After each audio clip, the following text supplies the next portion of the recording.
Well, welcome back. Here we're going to talk about spinal immobilization longboard. One of the things that we talked about in the spinal immobilization shortboard is that this is really a skill that you're starting to get away from. Over the years, there's been research to prove that really the work that we're doing in EMS of putting collars and putting people on longboards really isn't working, and maybe we're even doing more damage than we are doing good. But for the purposes of this course, National Registry is requiring you to do a seated immobilization and a supine immobilization. Always, when you come into your skill station, you want to make sure that you have the appropriate equipment. First thing you want to do is to make sure you have a longboard. Of course, we're going to need to have a cervical collar. And we're going to need to have something that's going to secure the head to the board. And there are a lot of different things that are out there. We're going to kind of use an adhesive set today. And as always, you want to make sure that you have your personal protective equipment. You never want to simulate. You always want to make sure you're wearing your gloves. This is going to get you into the habit of making sure you have it on every call. First thing I want to be able to do is have my partner maintain manual inline stabilization. Partner, if you'll go ahead and take manual inline stabilization. Remember, when you talk about stabilization, really what you're trying to do is you're not trying to get that head to move. If there's anything wrong within that neck, you're trying to maintain the integrity of that C-spine. Now what we want to be able to do is we want to go ahead again and check CMS, that there's circulation, we want to check that there's sensory, and we want to make sure that there's good movement in the patient's extremities. So what I want to be able to do from head to toe is now say, sir, go ahead and let me know when you feel me touching you. You don't want to say, can you feel this, can you feel this? Because if they can feel it, you've now put the patient's level of stress into a whole new stratosphere. So sir, let me know when you feel me touching your head. I'm going to go ahead and let me know when you feel me touching your arms. Go ahead and wiggle your fingers for me. I'm going to go ahead and check pulses bilaterally. Make sure that they're bounding. Make sure that they're regular. If you have a challenge where you have a stronger pulse in one arm and a weaker in the other, that could be an indication where you have to start using that didactic knowledge to kind of figure out what's going on. You want to go ahead and let me know when you feel me touching your legs. Go ahead and wiggle your toes for me. Go ahead and check for pedal pulses bilaterally. At this point, the examiner is going to let you know that you have good, normal CMS. At this point, what we want to do is we want to apply the cervical collar. Now, I got to tell you, this is really going to be a challenge when you have a patient that's laying down. What's the best way to measure a collar? You want to go ahead and take your hands from the clavicle to the ear and kind of get that measure. We know that it's 4. We've already pre-sized our collar, and we know that this is the right size. The way we want to do this is we want to be able to work with our partner and kind of slide the collar under, bring the collar forward as your partner now manipulates his hands. You want to make sure that the collar is under the clothes and not sitting on top of the clothes. Remember, this binding can cause a CMS or a circulatory problem, and we don't want that to happen. We want to go ahead and secure the collar, and again, checking with the patient to make sure that they're comfortable as can be. They're not going to be very comfortable, but as comfortable as can be. The provider at the head has control of this scene. So I'm going to ask him to count, and on his count, we're going to roll the patient towards me. When you're ready, we'll move on 3. 1, 2, 3. We're going to roll the patient up. Now at this point, what's really important before you move the board in place is you want to go ahead and assess the back.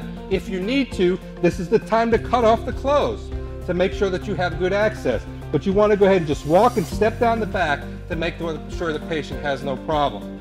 I want to move the board in place. I want to give a little lift. And on his count, we roll the patient back on 3. 1, 2, 3. Now the patient may be in a little awkward position. We want to go ahead and try to move and center the patient. With 2 providers, the way you do that is your partner at the top is going to control the head. You're going to go from the hips, and on his count, we're going to move up and over. 1, Okay, we have a patient who's in a good position.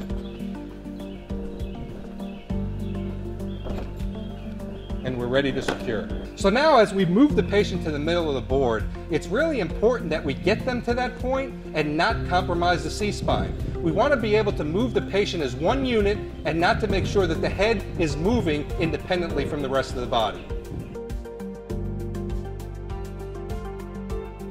Now, one of the things that you want to think about here is you want to think about padding any voids. Now, a lot of times this isn't necessary. So if you have a patient that's a bigger patient, kind of overweight, if you have a patient that's a little bit smaller, maybe they have scoliosis in their spine, there may be a lot of voids between the patient and the board. You want to be able to pad those voids and to make sure you're trying to make this as comfortable as possible. Now, one of the things we have is we really have to kind of dig our straps out to make sure that we're doing this the right way. So we're going to go ahead and make sure that we bring these over before we put them in place. So now what we're using is a cross strap technique. So this is going to come over the patient's shoulder, and we're going to kind of hook this in. We want to go ahead and tighten it down. We're going to hook this in. We're going to kind of tighten it down. And we kind of want to do that symmetrically to make sure that the patient doesn't have more tension on one side than the other. And then, of course, we're going to come across the patient's thighs, and then, of course, secure their feet.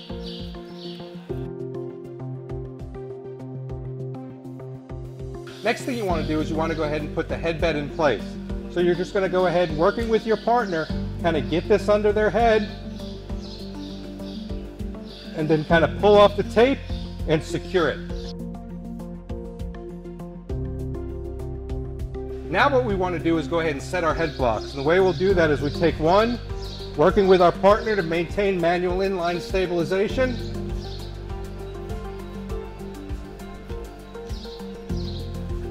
To make sure that we don't compromise. Then we take the head strap, and we're going to secure the patient's head.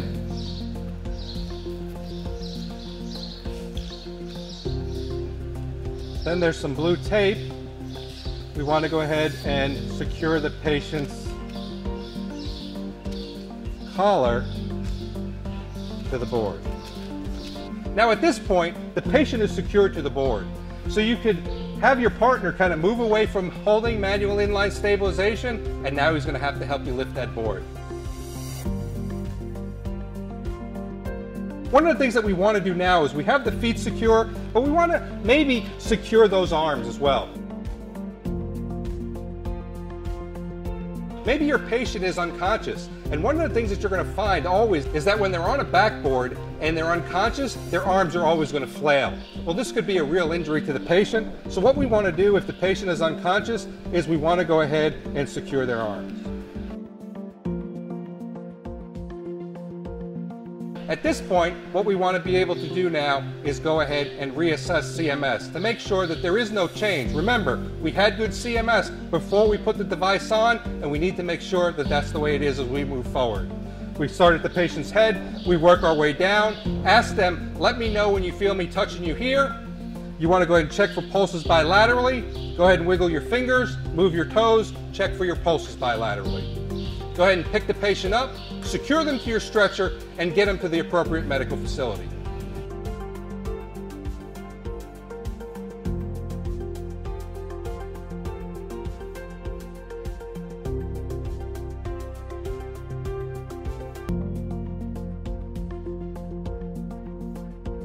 Now that you've been through the skill, let's take a look at the critical criteria for this skill.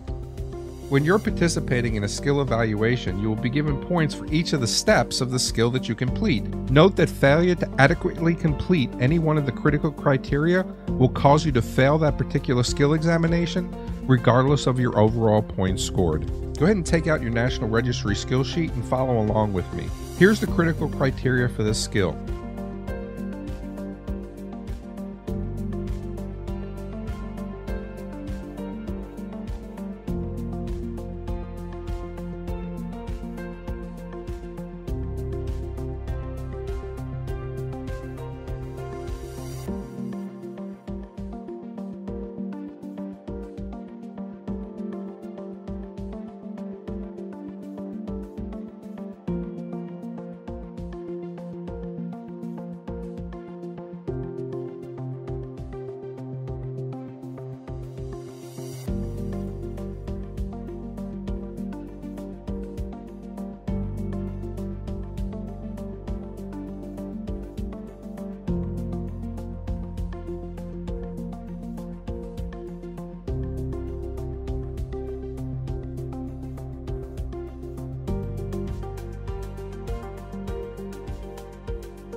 Please remember that this video is intended to help you prepare for the National Registry Psychomotor Skills Examination, and the approach may not exactly match protocols used in a different context. It's important, however, that you memorize each step of the skill in order. This way, you're able to demonstrate the skill to your instructor, preceptor, and evaluator.